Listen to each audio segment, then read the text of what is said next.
Hello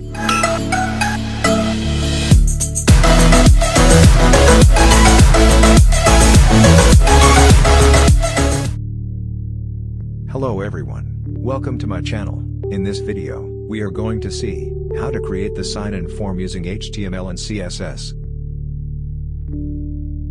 Look at the final demo, in which we can see the sign-in form, Facebook and Twitter border buttons and full screen background image. Now when we resize the browser window, look at the background image, how flexible it is.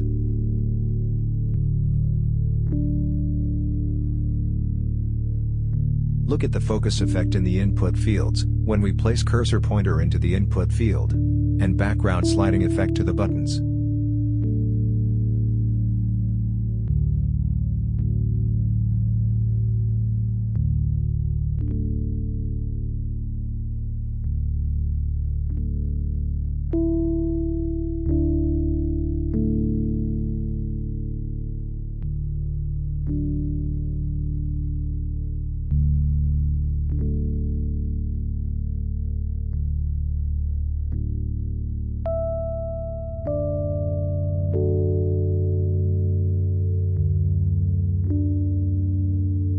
Now when we resize the browser window below the certain value, we can see the two buttons floating below each other.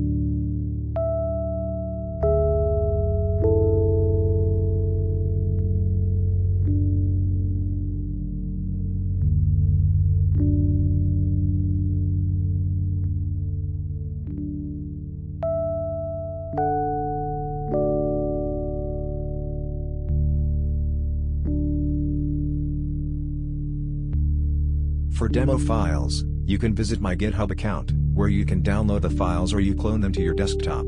I'll drop the link to my GitHub account in the description, please check it out.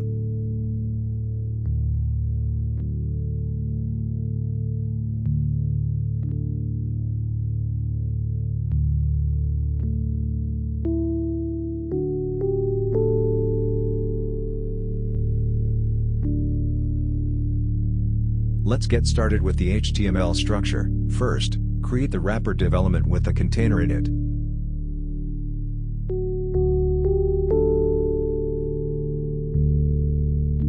Next, create the title development with text in it. Below that, create the sign-in development with h2 tag.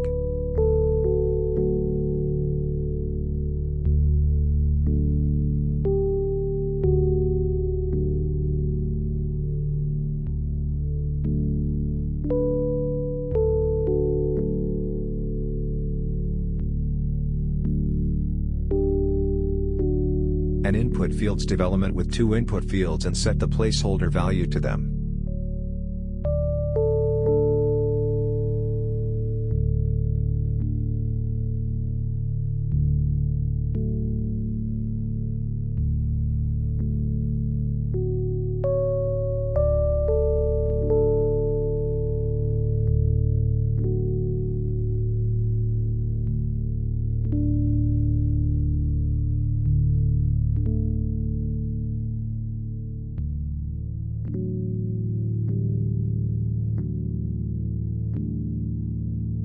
Next, create the button development. Following that, create the forgot development with anchor element in it.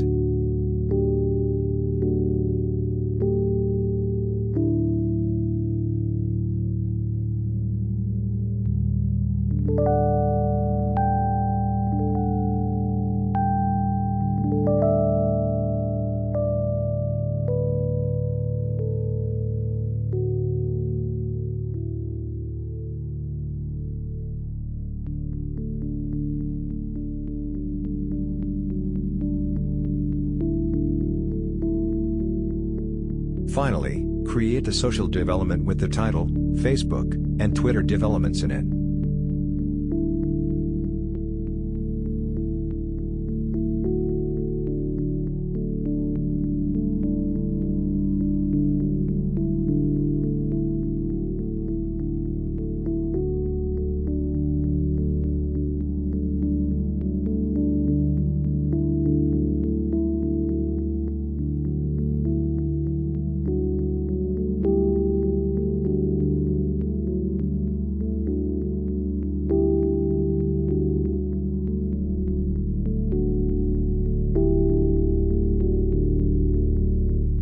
Let's open the HTML structure in the browser.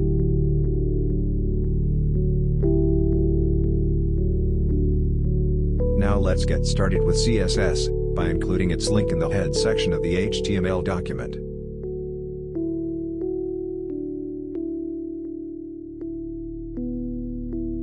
For this demo, I'm going to use the PT Sans Narrow Google font family. First, search the Google Fonts keyword in the search engine, and then open the first link in the new tab. Next, search for the PT Sans Narrow fonts. Then click on the Add button. Then include the CSS import link to our style sheet.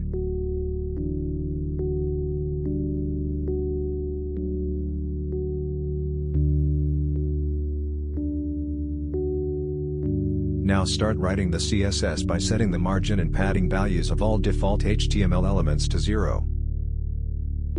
Now add the PT Sans Narrow font family to the body, and here sans serif is the secondary font family. In the case, if browsers do not support the PT Sans Narrow, use the box sizing property and border box value to it, so that the padding values are included in the width. Use the outline property to remove the blue border around the input fields. And set the text decoration value to none.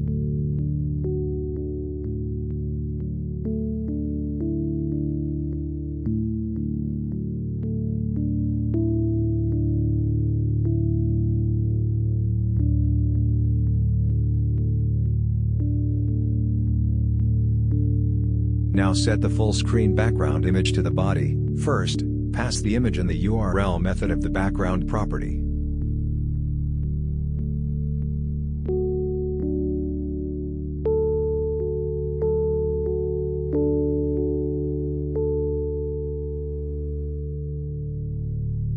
And use the no repeat value to stop the repeating of the background image.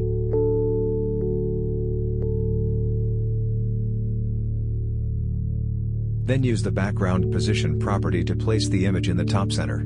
Use the background size property, so that the background image occupies the full screen.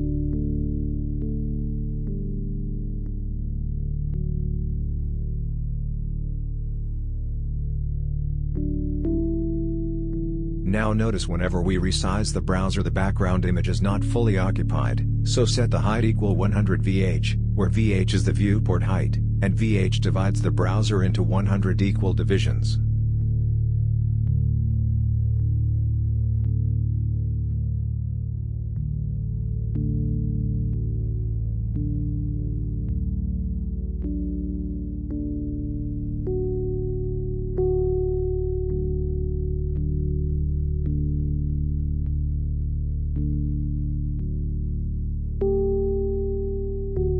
Now style the wrapper, by setting 100% width, 50 pixels of the top margin, and 20 pixels of the left-right padding.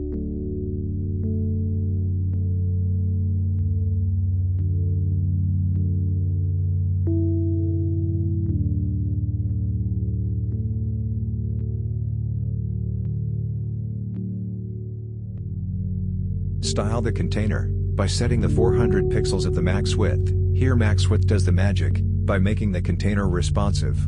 Whenever we resize the window, using auto margin value, and place the container horizontally in the center.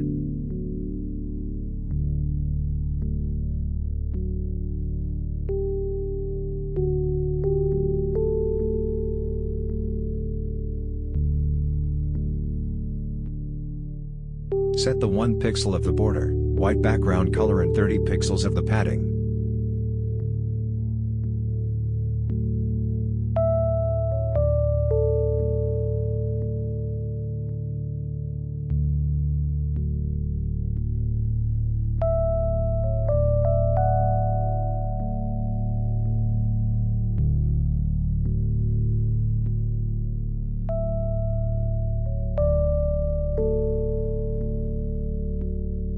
Style the H1 tag, by placing it in the center, transform its text to uppercase.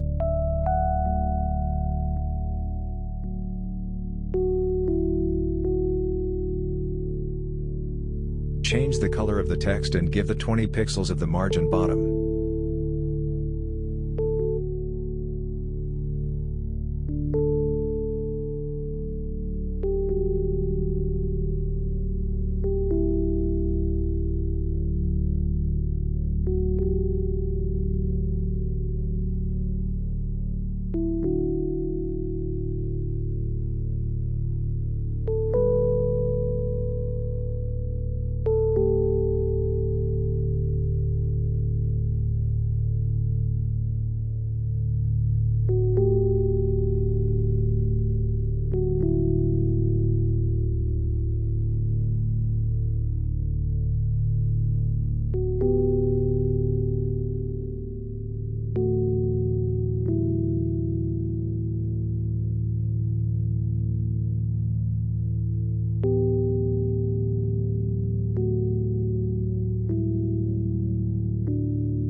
Change the color of the H2 tag, and give the 20 pixels of the margin bottom. And place the text in the center.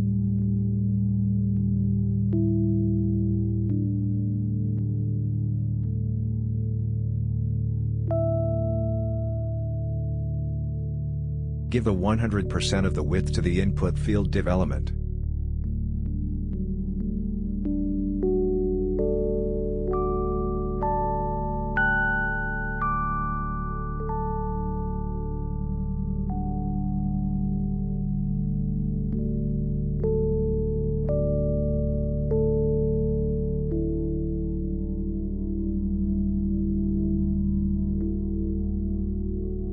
And set the 100% of the width to the input fields. Set the transparent background color.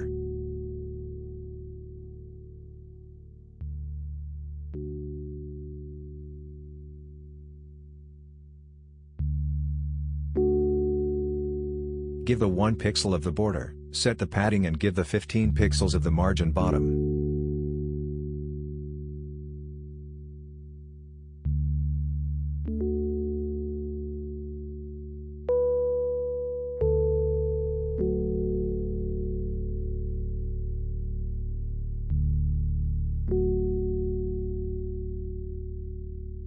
And use the transition property for the smooth effect.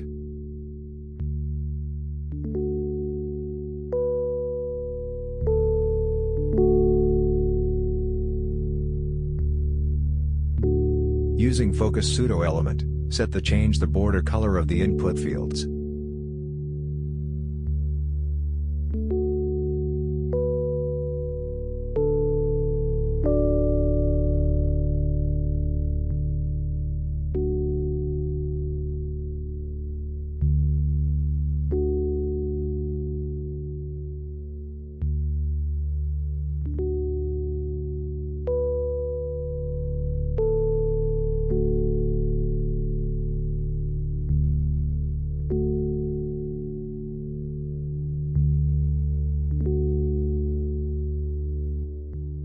Style the button element, by setting its width to 100%, 2 pixels of the border.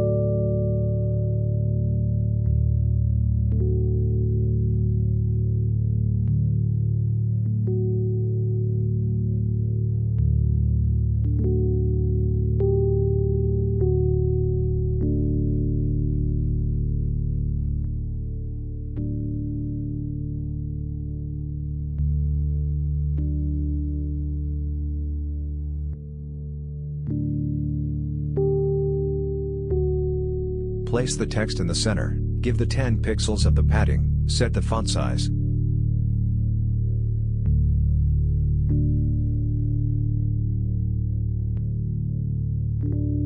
Here 1em equal to 16 pixels, 1.125em equal to 20 pixels.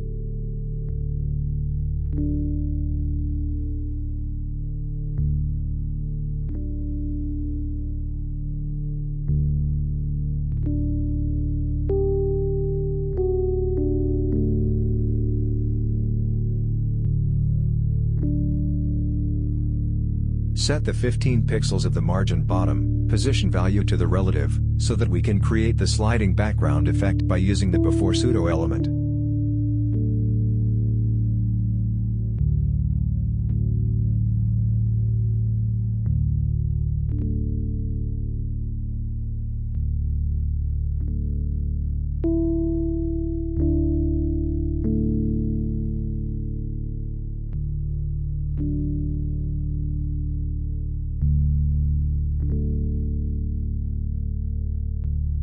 Set the color to the P tag. Use the position relative value, so that the text lies always on the top.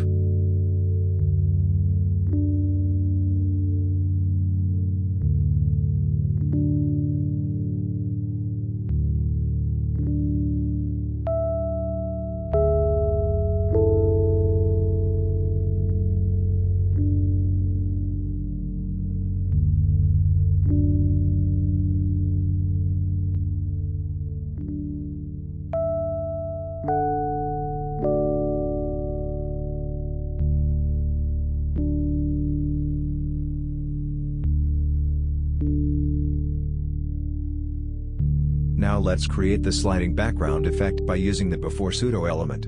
Set the position value to absolute, which is relative to its own button element.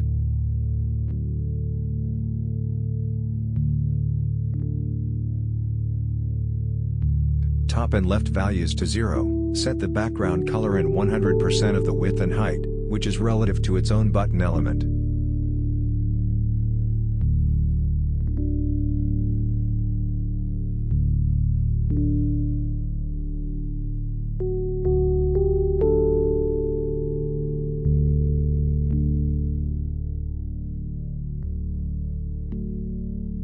Now change the top value and place it above the button element, so that on hover effect, we can get sliding effect.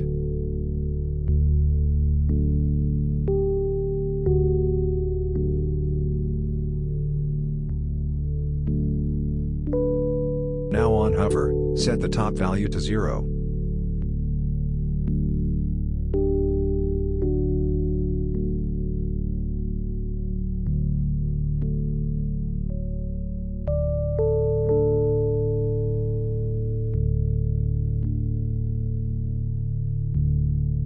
And change the text color to white on hover.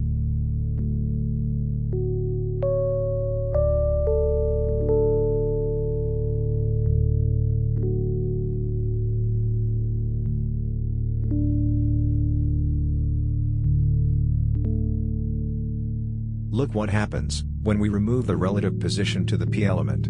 Here the text lies below the slider, so we have to set the relative position to overcome it.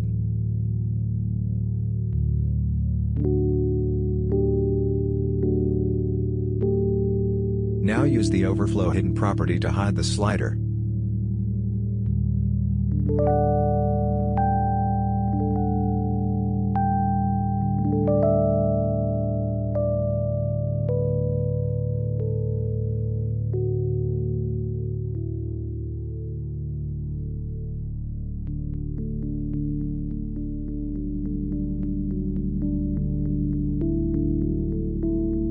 Now style the forgot text and change its color on hover.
In this demo, I'm going to use the CSS Flexbox concept to float the buttons in one row. Turn the social div element to flex container, by setting its display to flex and flex direction to the column.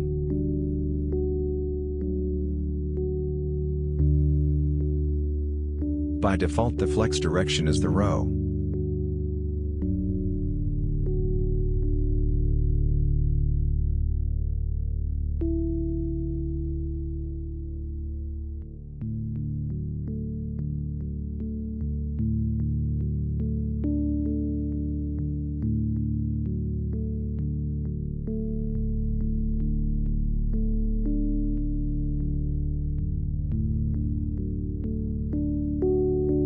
Let's see what's the Flexbox is all about. CSS Flexbox is the new way of creating the one-dimensional layouts. One dimension is nothing about floating the elements in one direction, whether horizontally or vertically. Flexbox is very easy to implement and which is alternative to the floats. There are many CSS Flexbox properties and values. Today, we are going to see few of them, which I'm going to use in this demo. First of all, we have to turn the parent element into Flex container, by setting its display value to Flex. By default, the Flex direction is the row.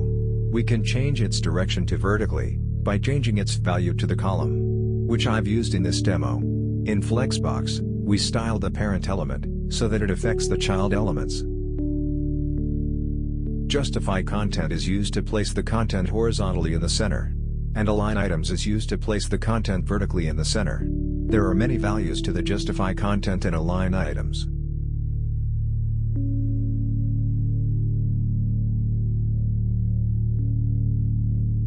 Style the p tag.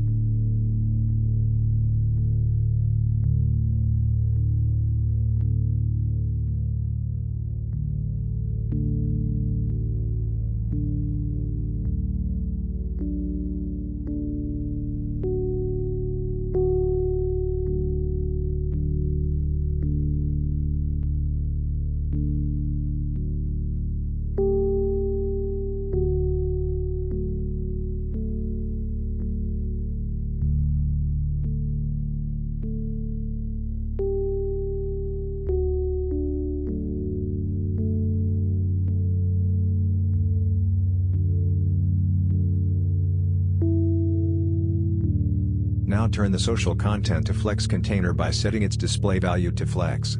Here social content is nested Flex container. By default the Flex direction is the row, so I'm going to remove it.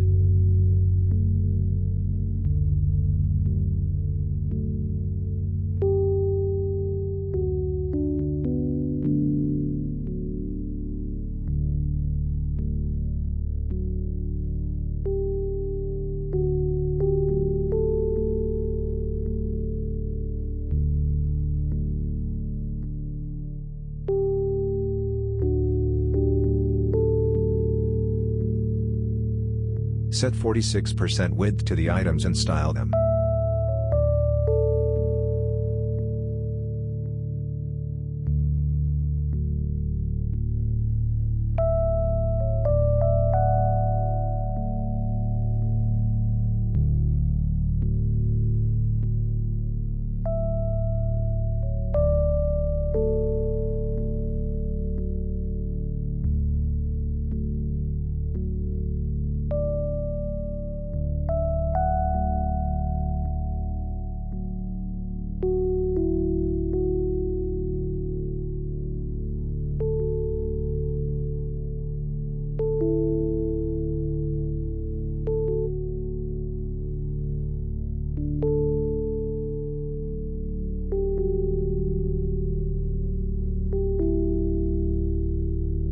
And set the position value of the p tag to the relative, so that the text lies on the sliders.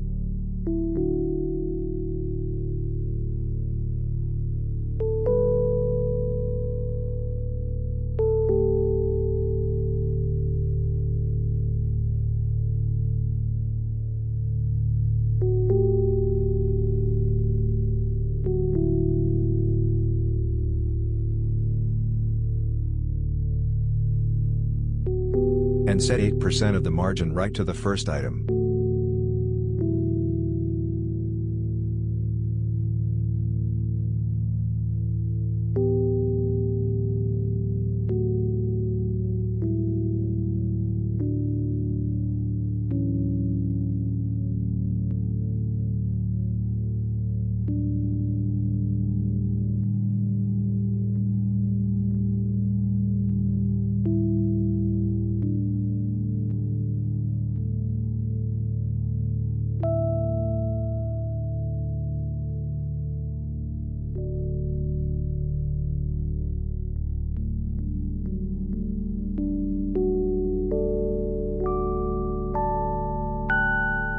using the before pseudo element create the sliding effects to the two buttons.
Now write the media quires below the 450 pixels. And place the two buttons in one column, pixel.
Thank you for your attention. I hope you enjoyed the video, so don't forget to leave a like, subscribe and ask me anything in the comments section. See you in another video.